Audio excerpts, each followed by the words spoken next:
कृपया ध्यान देंगे। आशा करता हूं कि आप सब अच्छे होंगे, स्वस्थ और प्रसन्न होंगे। मैं आर.एस. ठाकुर आपको आज पाठ 11 आपकी हिंदी पुस्तक में पेज नंबर 94 पर पढ़क्कू की सूझ कहानी का प्रश्नोत्तर समझाऊंगा। इसको आप ध्यान से समझने की कोशिश कीजिए। वैसे आपने इस कविता को पढ़ा है, इसके शब्दार्थ मैंने भेज दिए थे, वो शब्दार्थ आपने लिख करके याद कर लिया होगा। आज हम लोग पेज 94 पर बात करेंगे। ऊपर में देखिए लिखा है, पढ़क्कू की सूझ कविता में एक कहानी कही गई है। इस कहानी को तुम अपने शब्दों में लिखो। अब देखिए, सचमुच इस कविता के पूरे अर्थ को या सारांश को हम समझेंगे तो सचमुच एक कहानी इसमें छिपी हुई है, और गौर करेंगे तो इस कहानी को आप खूब बढ़िया से लिख सकेंगे। एक बार मैं आपको बताता हूँ। पढ़क्कू नाम का एक विद्यार्थी था जो तर्कशास्त्र पढ़ता था। मैंने बताया था आपको कि तर्कशास्त्र लॉजिक को कहते हैं, जिसमें तर्क से बातों को सिद्ध करते हैं, हर बात में तर्क करते हैं। ये लड़का भी वैसा ही था। जहाँ कोई बात नहीं होती थी वहाँ भी बेमतलब की बातें बनाया करता था, हर बात में तर्क करता था। एक दिन की बात है, वो बहुत चिंतित था, कुछ समझ नहीं पा रहा था, क्योंकि उसने देखा कि कोल्हू में बैल चलता है। वो जो तेल पेरने वाली मशीन होती थी पहले, लकड़ी की मशीन जिसमें तेल पेरते थे सरसों का, बैल उसको घुमाता था और उससे तेल निकलता था।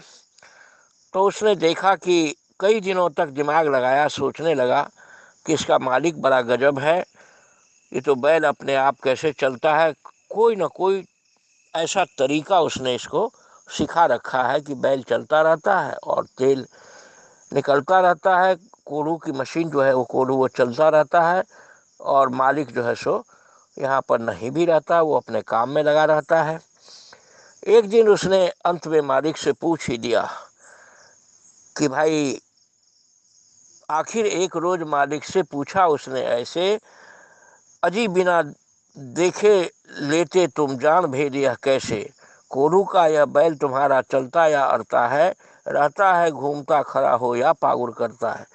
कहा कि तुम कैसे समझ जाते हो, जब यहाँ नहीं रहते हो तो कैसे तुमको पता लग जाता है कि बैल हमारा चल रहा है, कोल्हू चल रहा है, कि बैल खड़ा होकर के पागुर करता रहता है, जुगाली करता रहता है। तो मालिक ने यह कहा, मालिक ने समझाया कि अरे इसमें क्या बड़ी बात है, तुम देख नहीं रहे हो कि इसके गर्दन में मैंने एक घंटी बांध रखी है, और उस घंटी से जब बैल चलता है तो टन टन की आवाज़ आती है। मैं जो है समझ जाता हूँ कि कोल्हू चल रहा है, बैल भी हमारा चल रहा है।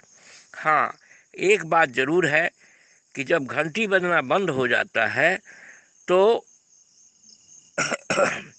मैं थोड़ा सा आकर के बैल की पूंछ पकड़ता हूँ, वह फिर चलने लगता है, और मैं अपने काम में बेफिक्र होकर निश्चिंत होकर लग जाता हूँ। लेकिन पढ़क्कू ने फिर तर्क करके कहा, यह सुन करके कि तुम बहुत ही भोले हो, सीधे साधे हो, बेवकूफ हो, कम जानकार हो। तुम कभी तर्क की बात थोड़े समझोगे, तर्क शास्त्र की बात थोड़े समझोगे। अगर किसी दिन तुम्हारा बैल सोच समझ करके चुपचाप खड़ा हो जाए और खाली गर्दन हिलावे तो घंटी तो बजती रहेगी, लेकिन तुम आओगे नहीं कि भाई हमारा कोल्हू चल रहा है, और बैल खड़ा रहेगा और गर्दन हिलाकर घंटी बजाता रहेगा। तो क्या दिन भर में शाम तक तुमको एक बूंद भी तेल मिलेगा?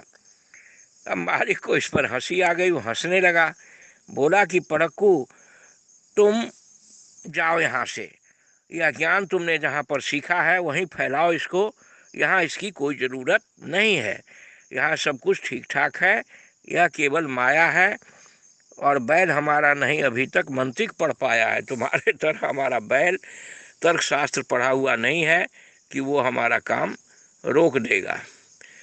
तुम जो है अपना तर्क अपने विषय में लगाओ, अपने घर पर लगाओ, जहाँ पढ़े हो वहाँ लगाओ इस ज्ञान को, यहाँ इसकी ज़रूरत नहीं है। तो धन्यवाद बच्चों, इस तरह से आपको मैंने पढ़क्कू की सूझ कविता के पहले प्रश्न का उत्तर बता दिया, इस कहानी को बता दिया।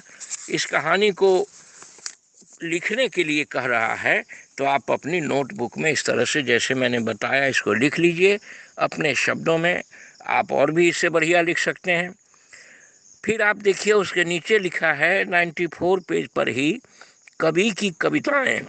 तीसरी कक्षा में तुमने रामधारी सिंह दिनकर की कविता मिर्च का मजा पढ़ी थी, अब तुमने उन्हीं की कविता पढ़क्कू की सूझ पढ़ी।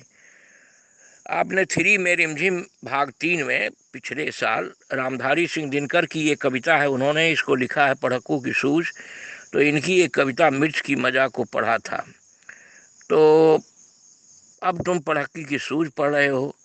फिर आपको करना क्या है, क में कहा जा रहा है कि दोनों में से कौन सी कविता पढ़कर तुम्हें ज़्यादा मज़ा आया। चाहो तो तीसरी की किताब फिर से देख सकते हो, देख लो और तुम यह बताओ कि दोनों में से किसमें तुमको ज़्यादा मज़ा आया। तो मेरे विचार से इसमें तो आपको केवल तर्कशास्त्र की बात है, इसमें ज़्यादा मज़ा आपको नहीं आया होगा। मिर्च का मज़ा कहानी में आपको जब वो क्या नाम है काबुली वाला मिर्च खाकर सुसुआता है, बेवकूफ़ था, उसने मिर्च को समझा कि यह कोई मीठा फल है, और जब वो खाने लगा तो सुसुआने लगा, उस समय आपको बहुत ज़्यादा मज़ा आता होगा। या आपको इस कविता में ज़्यादा मज़ा आए तो आप लिख सकते हैं। ये आप पर निर्भर करता है कि दोनों कविता में से कौन सी कविता आपको अच्छी लगी, किस में आपको मज़ा आया, ये आप बता दीजिए। ख में पूछा जा रहा है तुम्हें काबुली वाला ज़्यादा अच्छा लगा या पढ़क्कू, या कोई भी अच्छा नहीं लगा। अब यह बताइए कि दोनों कविता में से काबुली वाला जो पात्र है उसका मिर्च का मज़ा में वो अच्छा लगा आपको, या इस कविता में जो पात्र है पढ़क्कू वो आपको अच्छा लगा। ये भी आप सोच कर बता सकते हैं। मेरे विचार से काबुली वाला ही आपको ज़्यादा अच्छा लगा होगा, क्योंकि उसमें हंसी जरूर ज़्यादा आती है, और ये पढ़क्कू तो तर्क करता है, इसमें कोई मज़ा आने की बात नहीं है। ऐसे ये भी बेवकूफ़ ही था, तर्क करता था हमेशा। तो आप अपने समझ से इसका जवाब दोनों में से कोई भी लिख सकते हैं, आप फ्री हैं। अपने साथियों के साथ मिलकर एक एक कविता ढूंढो, कविताएं इकट्ठा करके कविता की एक किताब बनाओ। आप लाइब्रेरी में चले जाएं और लाइब्रेरी वाले सर से किताब लेकर के कविता की, और उसमें से कई कविताएं ढूंढ करके उनका उनका फोटो स्टेट करके आप एक अपनी किताब बना सकते हैं, उन कविताओं को उसमें चिपका सकते हैं। ये करने का है, परियोजना टाइप का है, इसको आप अपनी फाइल बना सकते हैं जिसमें दोस्तों के साथ मिलकर के कई कविताएं ढूंढ करके और उस फाइल में आप लगा सकते हैं। उसके नीचे हैं मेहनत के मुहावरे।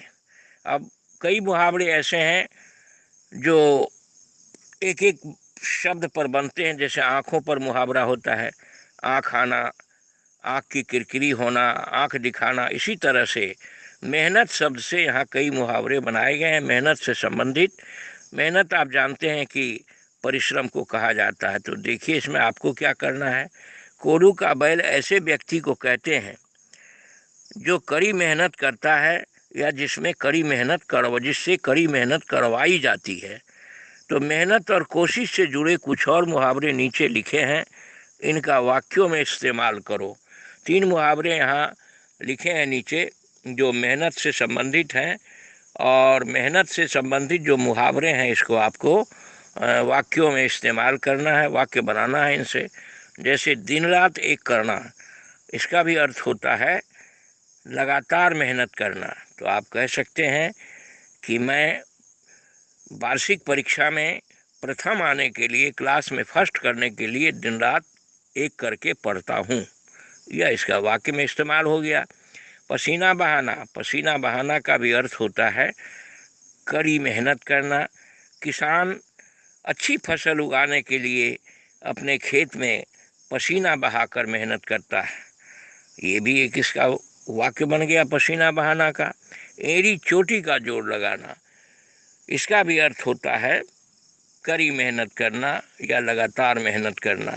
आप कह सकते हैं कि मैंने विद्यालय में सबसे अच्छा करने के लिए, पूरे स्कूल स्तर पर सबसे ज़्यादा नंबर लाने के लिए पिछली परीक्षा में एड़ी चोटी का जोड़ लगाया, एड़ी चोटी का जोड़ लगाकर पढ़ा।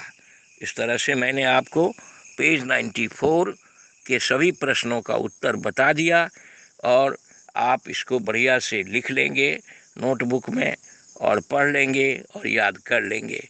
मुझे लगता है कि आप खूब अच्छी तरह मेहनत कर रहे होंगे, तो आपको अच्छी सफलता भी मिलेगी। बहुत बहुत धन्यवाद। आज इतना ही, फिर अगले क्लास में।